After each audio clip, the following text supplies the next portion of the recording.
Tema hari ini saya angkat adalah kebenaran memerdekakan kamu. Mari kita lihat pembacaan firman Tuhan tadi yang kita baca di Yohanes pasal yang ke-8. Saya akan baca ayat yang ke-32 berbunyi demikian. Dan kamu akan mengetahui kebenaran, dan kebenaran akan memerdekakan kamu. Sekali lagi saya baca ya. Dan kamu akan mengetahui kebenaran, dan kebenaran itu akan memerdekakan kamu. Jadi kita loncat ayat 36. Jadi apabila anak itu memerdekakan kamu, kamu pun benar-benar merdeka. Kemarin tanggal 17 bangsa Indonesia memperingati hari kemerdekaan kita yang ke-78. Jadi Indonesia 79 ya. Oke, hampir 80. Nah, saudara, kita telah merdeka 79 tahun. Dari mana? Dari penjajahan Belanda. Berapa lama? Hampir 350 tahun. Jadi kita dijajah, berarti kita warga Indonesia dari Sabang sampai Merauke, ya kita tidak hidup dalam kemerdekaan, tapi kita di bawah kontrol pemerintahan Belanda. Oke. Nah, pada hari ini tema saya ya adalah kebenaran memerdekakan kamu. Nah, kita dimerdekakan dari apa? Indonesia dimerdekakan dari penjajahan Belanda, kemudian merdeka lagi dari penjajahan Jepang. Jepang hanya 3 tahun lebih gitu ya, memerintah Indonesia dengan tangan yang besi ya. Banyak yang meninggal, dibunuh oleh Jepang ya. Nah, saya masih ingat cerita dari engkong saya, ya, papa mama saya, mereka masih kecil itu, kalau Jepang sudah masuk kampung, semua perempuan-perempuan lari ke hutan bersembunyi. Kenapa? Karena mereka mau ambil ya, bisa Anda diperkosa dan sebagainya. Nah, begitu kita tidak hidup dalam kebebasan begitu, saudara ya. Nah, kalau kita lihat konteks yang kita baca pada hari ini, Yesus sedang berbicara kepada orang Yahudi. Ya, dia berbicara kepada orang Yahudi. Yesus ya menawarkan satu pengharapan kepada mereka. Ya, apa yang Yesus katakan di sini sangat jelas katanya ya di ayat yang ke-32. Dan kamu akan mengetahui kebenaran, dan kebenaran itu akan memerdekakan kamu. Nah, orang Yahudi ini mereka di bawah penjajahan pada zaman Yesus itu adalah kerajaan Romawi. Orang Yahudi tidak ada negara. Kenapa? Karena mereka dijajah. Nah, kalau kita melihat sejarah umat Israel atau orang Yahudi, saudara-saudara, raja yang terakhir, Raja Yehuda, Jehezkel, bukan Jehezkel, Zedekia, sorry, coba kita lihat di 2 Tawarik ya. Nah, saudara, supaya kita bisa dapat satu view ya yang jelas mengenai kehancuran dari para kerajaan Yahudi ya atau Israel itu, yaitu raja yang terakhir itu yang ditaklukkan oleh Babel itu ya, dan mereka kehilangan negara dan kerajaan. Saudara bisa lihat di mana itu ya, coba saja. Oke, di pasal yang 2 Tawari, pasal yang ke-36, yaitu Raja Zedekia. Ya, Zedekia ya. Nah, ini Raja Yehuda yang terakhir. Kalau yang utara sudah ditakluk oleh kerajaan yang di utara. Nah, ini Zedekia terakhir takluk Dan semua sebagian anak-anak muda itu dibawa ke Babelonia.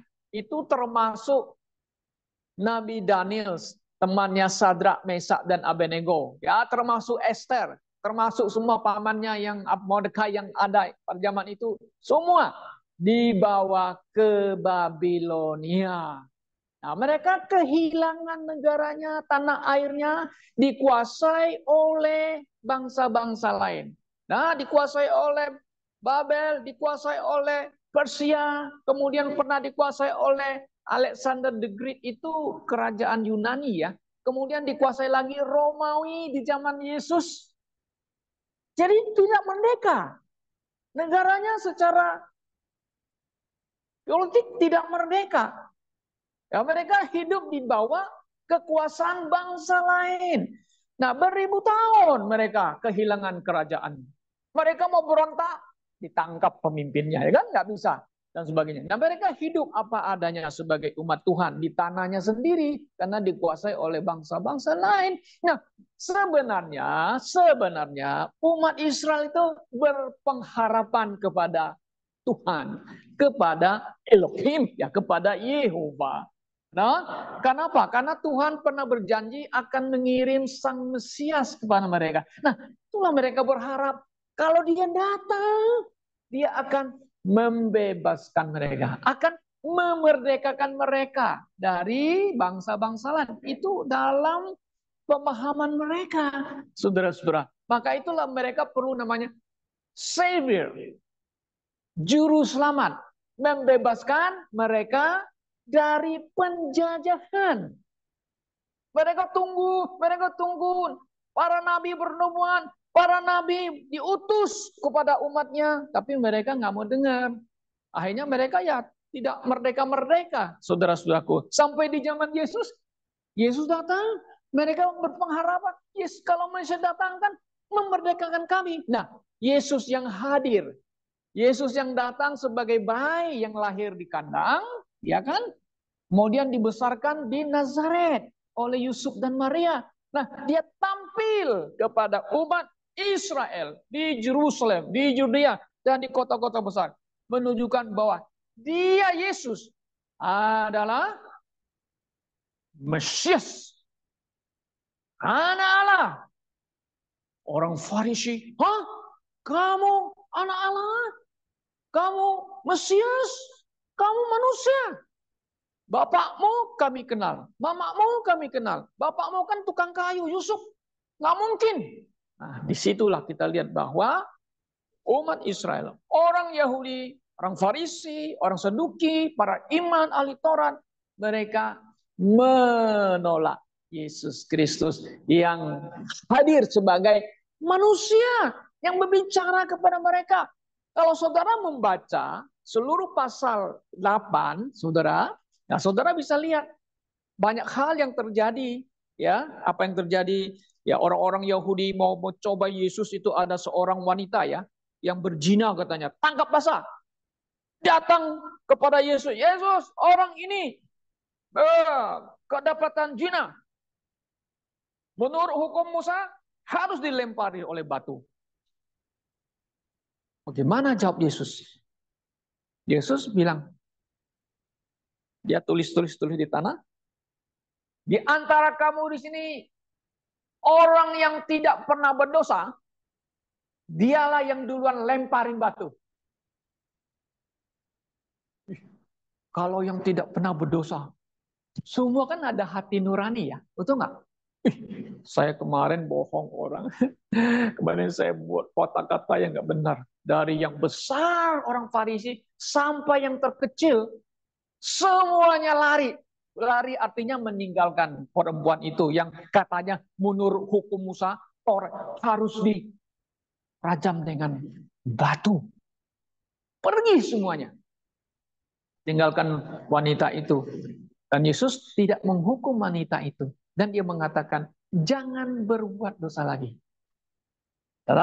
Nah, kemudian lagi kalau saudara membaca ini, Yesus mengatakan ayat 12 itu, aku adalah terang dunia.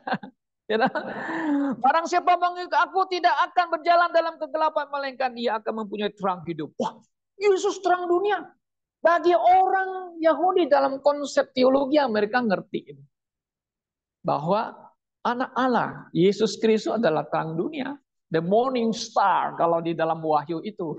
Tetapi telah dicuri oleh si Lucifer itu, morning star itu di dalam Yesaya pasal 14. Karena dia yang akan membawa terang itu kepada umatnya supaya mereka jangan berjalan dalam kegelapan. Nah, iya sudah datang kepada mereka. Nah, tapi mereka nggak mau percaya. Coba saudara baca lagi di ayat 4. Dan jawab Yesus kepada mereka, katanya, biarpun aku bersaksi tentang diriku sendiri, namun kesaksianku ini benar, sebab aku tahu dari mana aku datang dan kemana aku pergi. Tapi kamu tidak tahu dari mana aku datang dan kemana aku pergi. Kata Yesus kan? Kamu menghakimi menurut ukuran manusia. Aku tidak menghakimi seorang pun. Dan jikalau aku menghakimi, maka penghakimanku itu benar. Sebab aku tidak seorang diri. Tetapi, nah ini penting. Aku bersama dengan dia yang mengutus aku. Nah ayat 19 saudara coba loncatin. Maka kata mereka banyak, di mana Bapamu? Oh, mereka sekarang mengapa? Kalau saudara baca ayat 14 kan Yesus mengatakan, akulah yang bersaksi tentang diriku sendiri dan juga Bapa yang mengutus aku bersaksi tentang aku. Lalu di ayat 19 mereka jawab, di mana Bapamu? Di mana Bapamu? Jawab Yesus, baik aku maupun Bapakku tidak kamu kenal. Jikalau sekiranya kamu mengenal aku, kamu mengenal juga Bapakku. Nah, saudara perhatikan ya, Yesus itu dalam konteks perjanjian baru ya, baru dia mengatakan bahwa Allah itu ada Bapa di surga itu. Allah Bapa, gitu loh. Nah, kalau di dalam perjanjian lama kita jarang melihat ada mengatakan di surga Bapa Elohim itu adalah Bapa. Tetapi ada tipologi-tipologi yang ada di dalam perjanjian lama itu, di Bapa itu ada Bapa Abraham. Menggambarkan Bapa surgawi. Nah, Allah yang ada di surga, yang mengutus Yesus, panggil Bapakku. Yesus mengatakan. Kenapa dia menyapa Bapa? Karena Yesus itu adalah yang diutus oleh Allah Bapa, menjadi manusia untuk datang kepada mana? Kepada siapa? Datang kepada umatnya Israel itu yang dulu menanti-menanti. Sekarang dia datang. Dia bersaksi dengan apa? Mujizat yang dia lakukan. Dengan perkataan dan ajarannya. Seharusnya mereka sudah mengerti dan harus terima Yesus. Tapi mereka sanksi sama dia. Ya, sanksi saudara-saudaraku. Nah, karena itu Yesus di sini mengatakan, dan kamu akan mengetahui kebenaran. Dan kebenaran itu akan memerdekakan kamu. Nah, jadi dalam konsep pemahaman mereka orang Yahudi, seharusnya Yesus yang datang itu melepaskan mereka dari Romawi. Tapi kedatangan Yesus pada waktu itu pertama bukan melepaskan, memerdekakan mereka dari kerajaan Romawi. Itu loh. Tetapi jika mereka mau percaya, kalau mereka mau terima Yesus Kristus, mereka akan dimerdekakan. Nah, saudara, di sini kita lihat di dalam ayat yang ke-32, dan kamu akan mengetahui kebenaran. Dan kebenaran itu akan memerdekakan kamu. Mereka heran. Merdekakan kami dari kebenaran. Apa itu ya? Lalu mereka kan jawab tiga-tiga. Jawab mereka, kami adalah keturunan Abraham. Nah, dia panggil lagi. Abraham itu bapak kami. Dia panggil bapak kami kan? Dan tidak pernah menjadi hamba siapapun. Bagaimana engkau dapat berkata, kamu akan merdeka? Sekarang merdeka itu dari apa? Apa dari penjajahan? Atau dari perhambaan dosa? Ya kan? Nah, kalau kita baca lagi di ayat 34. Kata Yesus kepada mereka, aku berkata kepadamu, sesungguhnya setiap orang yang berbuat dosa adalah hamba dosa. Nah, saudara, jika orang Yahudi mau dimerdekakan, maka mereka harus mengetahui kebenaran terlebih dahulu. Karena kebenaran itu akan memerdekakan kamu. Nah, sekarang kan pertanyaan tuh. Apa itu kebenaran dulu? Apa yang dimaksud oleh Tuhan Yesus? Kebenaran. Oke. Nah, yang kebenaran ini kalau saudara baca tadi sudah kita baca nih ya, bahwa Yesus mengatakan bahwa Bapa surgawi itu, Bapa Allah itu yang mengutus Yesus kepada umatnya itu adalah suatu kebenaran. Ayat 41 saudara bisa baca nanti ya. Ya, ayat 41. Kamu mengerjakan pekerjaan bapamu sendiri, jawab mereka. Kami tidak dilahirkan dari zina, Bapa kami satu yaitu Allah. Mereka berargumentasi. Ya, ya Bapa Allah, yes. Itulah Bapa yang mengutus Yesus. Ya kan? Ya, tapi kan mereka cenderung mengatakan bahwa mereka ini keturunannya Abraham, tidak adalah perhambaan. Kalau saudara baca lagi di ayat 39. Oke. Nah, itu adalah kebenaran ya. Oke. Kebenarannya apa? Bapa mengutus aku. Itu adalah kebenaran. Nah, kita balik ke ayat 26. Nah, ini kita akan lihat loncat-loncat ayatnya. Oke. Banyak yang harus kukatakan dan kuhakimi tentang kamu. Akan tetapi dia yang mengutus aku, nah, adalah benar. Bapa, ya itu ya. Dan apa yang kudengar daripadanya Bapa itu, ya aku katakan kepada dunia, kepada kamu, hal yang benar gitu. Itu yang pertama. Kedua, saudara, apa itu kebenaran?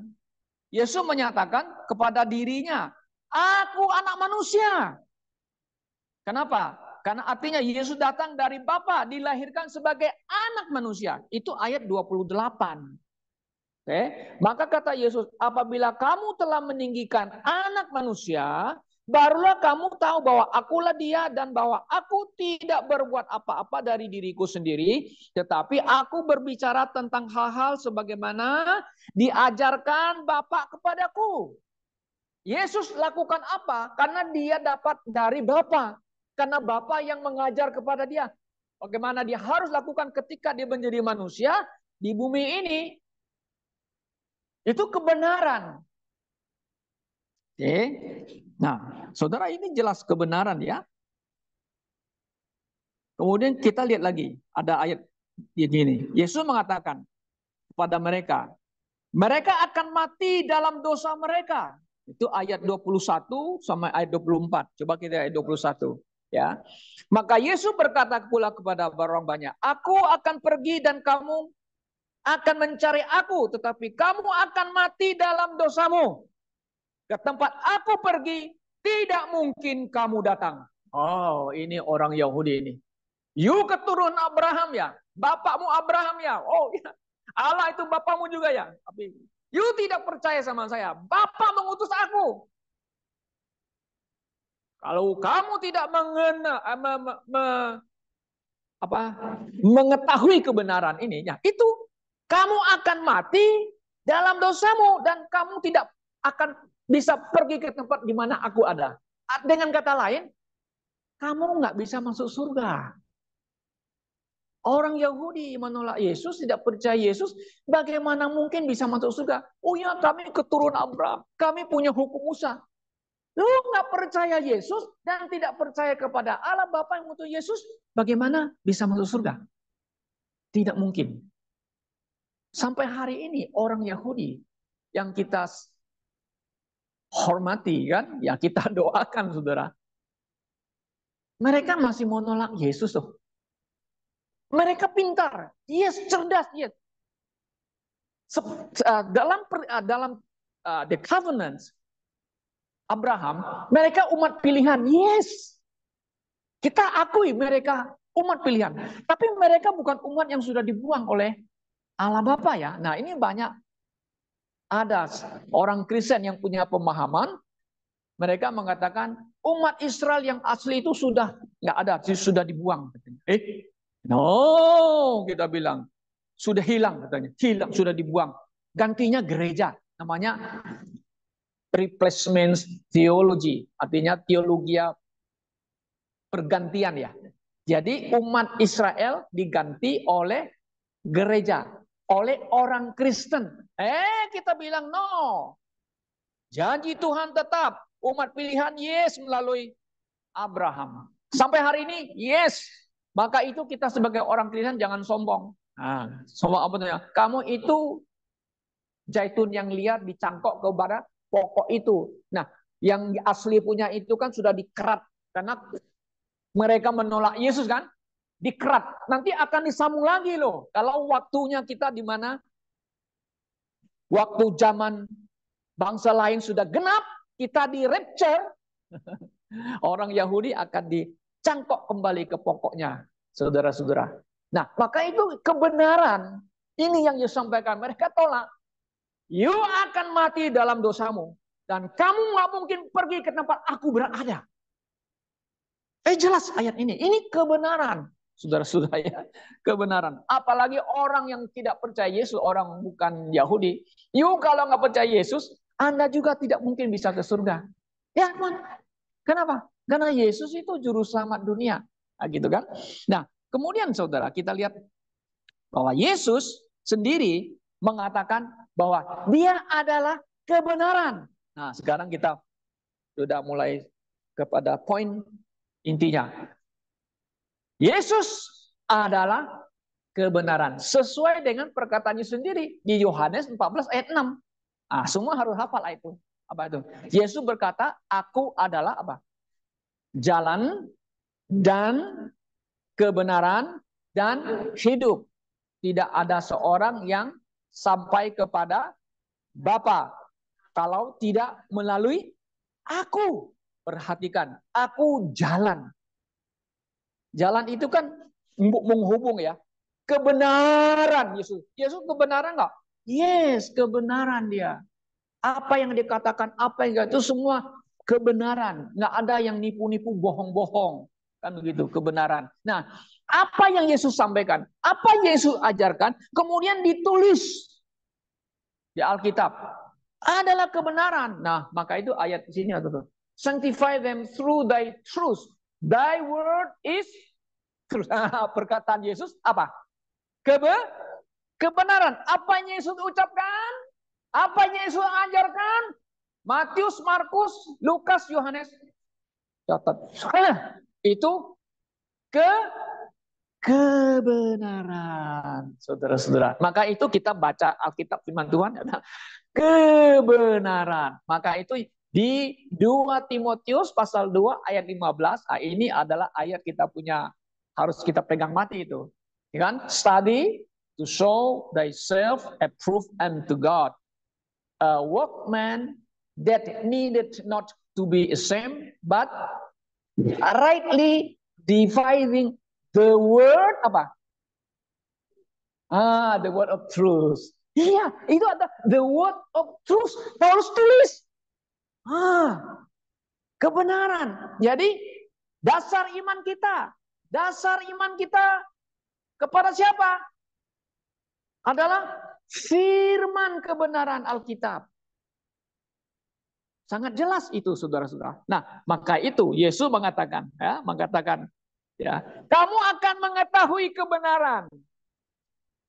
Dan kebenaran itu akan memerdekakan kamu. Nah, ini kebenaran yang ada di teks konteks ini menunjukkan kepada pribadi Yesus Kristus yang akan memerdekakan kita. Nah, sekarang merdeka dari apa? Apa dari penjajahan Belanda? Apa merdeka dari penjajahan Jepang? Seperti Indonesia merdeka? Kita dimerdekakan dari apa? Semua orang kan mau hidup merdeka, betul nggak? Hidup namanya ada hidup, kalau di Amerika kan free country ya. Jadi negara yang hidup bebas ya. Hidup yang merdeka. Saya beribadah tidak boleh dicegah-cegah. Saya mau pergi ke free country, negara yang bebas beribadah di mana boleh ngomong, boleh protes dan sebagainya. Tapi kalau Anda tinggal di Korea Utara, you punya kemerdekaan lagi nggak? Wah, Anda tidak ada kemerdekaan sama sekali. Anda dikontrol, mulutmu dikontrol, rambutmu dikontrol. Iya dong. Semua laki-laki harus seragam rambutnya seperti pemimpinnya. Kan begitu? Anda tidak boleh nyuri-nyuri menonton filmnya Korea Selatan yang pop berapa itu? Apa? Saya nggak begitu kenal. Apa? P-pop ah. You nonton atau masuk penjara, kerja paksa sampai mati. Anda bebas nggak? Oh, hidup. Anda hidup sangat menderita, saudara-saudaraku. Menderita luar biasa. Tapi masih ada orang Kristen yang berani membayar harga ya. Kita ini terlalu bebas, sudah merdeka, bebas mau buat apa saja ya. Ya, betul. Nah, saudara, Yesus menawarkan apa? Kemerdekaan kepada manusia. Manusia yang telah berdosa. Orang Yahudi, you akan mati dalam dosamu. You tidak bisa pergi ke tempat di mana aku berada. Kalau kamu mengetahui kebenaran, kebenaran akan membebaskan kamu. Dari mana? Yang pertama, membebaskan kita dari dosa atau maut. Itu yang utama Yesus datang. Dia mau bebaskan kamu dari mana? Cengkraman dosa. Dia mau bebaskan kita dari mana? Dari perhambaannya si jahat. Supaya kita menjadi orang yang bebas. Dan menjadi anak Allah. Anak Tuhan. Kan begitu. Nah, di Roma 6:23 kan sangat jelas. Ya, upah dosa ialah maut. Tetapi kasih karunia dalam Yesus Kristus adalah hidup yang kekal. Puji Tuhan, saudara-saudaraku. Ya. Nah, jadi ini yang pertama ya. Yesus adalah kebenaran itu. Dan kebenaran itu akan membebaskan kita dari dosa, dari maut. Oke. Kemudian kita akan dibebaskan dari hamba. Hamba apa? Hamba dosa. Dan Yesus mengatakan, kalau kamu berbuat dosa, kamu adalah hamba apa? Hamba dosa. Halo, jelas kan di Yohanes 8 tadi ya, sangat jelas hamba dosa. Nah, kita lihat di ada ayat lagi yang mengatakan kita ini hamba dosa, itu Roma 6:17. Oke, Roma. Nah, sekarang kita kembali ke lihat di Roma 6 ayat yang ke-17 mengatakan demikian firman Tuhan, 17 ya. Tapi syukurlah kepada Allah. Dahulu memang kami hamba dosa. Saudara hamba dosa atau bukan dulu? Yes. Kita hanya hamba dosa. Kita buat yang nggak benar. Kita melanggar firman Tuhan. Kita melanggar kebenaran Tuhan. Ya kita berdosa. Kan itu. Tetapi sekarang kamu dengan segenap hati telah mentaati pengajaran yang telah diteruskan kepadamu. Puji Tuhan. 18. Kamu telah dimerdekakan dari mana? Dosa dan menjadi hamba kebenaran. Dulu hamba dosa. Dulu hambanya si iblis. Yes, kita hambanya iblis. Kita buat, coba lihat saudara. Kalau orang yang tidak kenal Tuhan ya, hidupnya sembarangan di sana, lihat. Kita kadang-kadang kasihan dengan mereka ya, hidupnya ya. Ya, pergi ke diskotek senang-senang, kemudian suntik-suntik ini. Aduh, Anda itu di bawah penguasa roh-roh jahat. Katanya nggak apa-apa. Katanya Yesusnya kan baik. Kalau saya sudah suntik, saya ke gereja, saya minta ampun, Tuhan sayang sama saya kan. Oh enggak, ini nggak benar ini cara berpikirnya begitu. Oh ya, pendetanya baik dan sebagainya. Dia akan bantu saya dalam doa saya. Tapi masih hidup dosa ke sana. You hamba. Hamba. Kenapa kita mau hidup dalam sebagai hamba dosa? Gak mau kita, saudara. Kita akan binasa, ya, kalau kita tidak mengenal kebenaran. Nah, ini sangat jelas ayat firman Tuhan ini. Oke, kemudian lagi, kebenaran itu akan membebaskan kita. Dari mana? Dari kutuk. Kutuk apa? Kutuk hukum Taurat. Pak, bukankah hukum Taurat itu baik? Baik, betul. Baik, bagus. Kenapa? Karena hukum Taurat itu, karena dia sebagai school master yang membimbing kita kepada Yesus sebenarnya. Ya. Nah, orang Yahudi sampai hari ini masih mengikuti hukum Taurat. Maka Yesus bilang, you akan mati dalam dosamu. You nggak bisa ke tempat aku di mana aku berada. Kenapa? Karena mereka tidak mau terima Yesus tuh. Itu masalahnya besar. Saudaraku yang saya kasih dalam Tuhan Yesus. Maka itu Rasul Paulus, rasul bagi bangsa lain. Tapi dia cinta kepada bangsanya. Yes, rasul itu suku apa ya?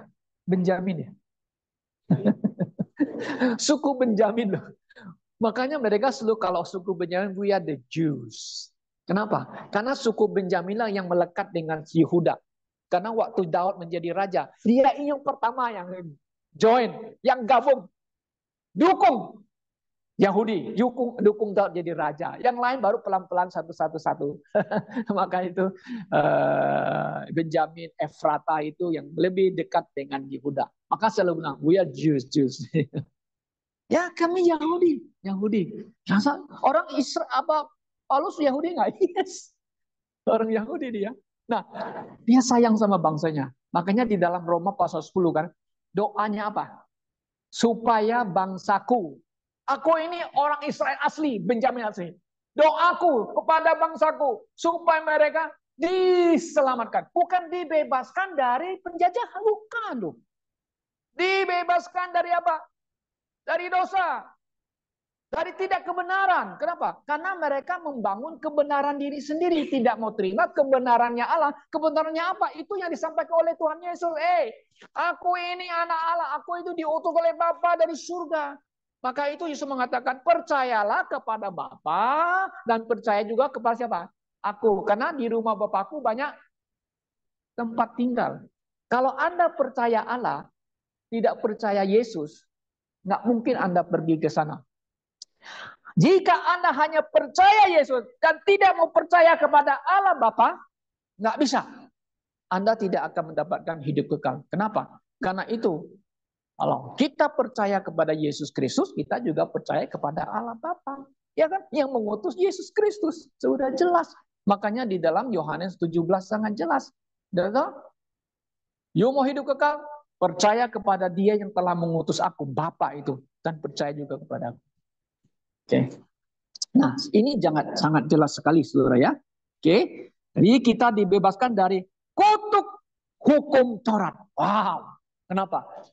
Kenapa? Mengikat kita. You ada di bawah hukum Taurat, you adalah perhambaan hukum Taurat. Tapi waktu Yesus datang, Dia mati di atas kayu salib sebagai kutuk hukum itu untuk saudara dan saya. Nah, di mana kita dapat ayat ini? Kita bisa lihat di Galatia 3 ayat 13. Nah, ini ayat-ayat ini supaya kita ingat ya, supaya kita jelas gitu, saudaraku. Katanya, gereja kalian sudah buang hukum Taurat. Kami tidak buang hukum Taurat. Hukum Taurat itu digenapi oleh Yesus Kristus. Tapi hukum Taurat secara moral, kalau kita mentaatinya, kita bisa mentaati sebagai moral, hukum moral. Bukan untuk supaya taat hukum Taurat masuk surga. Bukan. Kita beda dengan gereja yang lain. Nah, kita lihat di Galatia pasal 3 ayat 13, saudara baca. Oke. Nah, kita baca dulu lah ayat 12 ya. Tetapi dasar hukum Taurat bukanlah iman. Ngerti apa kata iman? Hukum Taurat itu you harus berusaha. Harus kerja itu ini, kerja itu ini. Kalau iman itu hanya aku percaya. Nah, tanpa ada usaha. Itu maksudnya begitu ya. Nah, kemudian melainkan siapa yang melakukannya akan hidup karena kalau kamu berzina, kamu begini-gini ya, you harus dihukum mati. Kalau you mentaati hukum Taurat, kan begitu. Nah, kemudian ayat 13. Kristus telah menebus kita dari kutuk apa? Hukum Taurat. Dengan jalan menjadi kutuk karena kita, untuk kita, saudara-saudara. Supaya kita jangan dikutuk lagi. Coba ada tertulis, terkutuklah orang yang digantung pada kayu salib. Yesus menanggung begitu hina. Dia dikutuk karena saudara dan saya. Dosa saudara dan saya. Supaya apa? Supaya kita ini dimerdekakan. Menjadi orang yang dibebaskan dari hukum Taurat. Kita menjadi apa? Menjadi anak Allah. Nah, menjadi anak Allah. Menjadi anak yang apa? Yang dimerdekakan dari hukum Taurat. Wah, puji Tuhan. Puji Tuhan, saudaraku. Ya, jadi kita tidak perlu lagi mentaati hukum Taurat. Nggak perlu.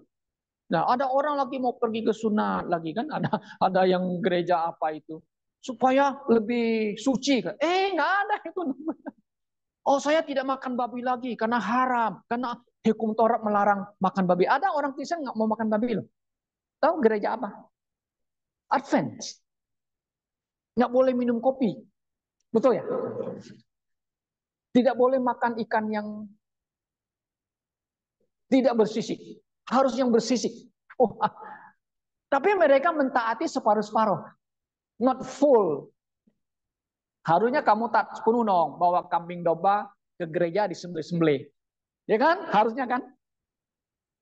Nah, kita tidak melakukan itu lagi, saudara-saudaraku. Ya, jadi puji Tuhan, saudara saya telah dimerdekakan, oke, dari hukum Taurat. Baik ya. Kemudian saudara lihat, ada lagi, kita dibebaskan dari apa? Dari tradisi-tradisi atau ajaran-ajaran manusia. Nah, tradisi ini begini, ya, makanya orang Yahudi ya terlalu banyak tradisi yang ditambah-tambah. Memperingati hari itu, hari ini banyak mereka. Nah, Senin dan Selasa yang lalu tanggal 12 dan 13 itu adalah hari namanya, kalau bahasa Ibraninya itu Tisha B'Av. Tisha B'Av, bacanya Tisha B'Av. Tisha B'Av itu adalah hari bagi orang Yahudi, sebuah hari yang suci. Di mana mereka kumpul di Western Wall itu namanya apa? Tembok ratapan. Kenapa disebut tembok ratapan? Di situ membaca kitab ratapan. Ada nggak kitab ratapan di Alkitab? Ada. Ditulis oleh Nabi Jeremia. Ratapan. Nanti saudara lihat. Coba di sana. Amsal Sulaiman, gitu. Yesaya, kemudian Jeremia. Nah, ini ratapan ini ditulis oleh Jeremia. Nah, itu kan ada kitab ratapan dan Lamentations. Betapa terpencilnya kota itu yang dahulu ramai. Laksanakan seorang jandala ia, yang dahulu agung di antara bangsa-bangsa, yang dahulu ratu di antara kota-kota, sekarang menjadi jajahan. Kotanya sudah dijajah. Hancur. Bait sucinya nggak ada lagi dijajah. Pada malamnya hari terseduh-seduh ia menangis. Air matanya bercucuran di pipi. Dari semua kekasihnya tak ada seorang pun yang menghibur dia. Itulah keadaan kota Yerusalem. Ya, dijajah. Gak ada lagi, hancur. Mereka menangis. Ini menangis di ratapan. Nah, seluruh dunia orang Yahudi lagi memperingati hari Tisha B'Av. Nah, pada hari Senin Selasa itu, mereka lagi ramai-ramai menangis-nangis di rumah, di Western Wall itu, kemudian di sinagog, mereka duduk-duduk sampai mereka nangis-nangis. Saya lihat di Australia juga, di negara lain juga menangis, mereka mengharap Tuhan Allah. Ya, itu Mesias datang. Itu ya Mesias sudah datang, mereka tolak itu, kan gitu. Nah, tiba-tiba dikirim misal, itu? Misal roket itu dari Lebanon masuk ke Israel. Takut mereka. Dalam hati mereka, ya kami lagi berdoa, ya, sudah siap mati mungkin mereka itu. Orang mereka begitu semangatnya ya, fanatiknya Judaisme gitu ya. Tapi Tuhan tahu. Yehova, Elohim, mereka tahu. Itu roket lagi ditembak oleh Hizbullah dari Lebanon. Tapi apa yang terjadi tahu nggak, saudara? Pada waktu mereka tembak roket itu nggak lama, itu ada gempa bumi di Syria dan juga di Lebanon. Itu tidak ditayangkan oleh TV-CV. Nggak ada.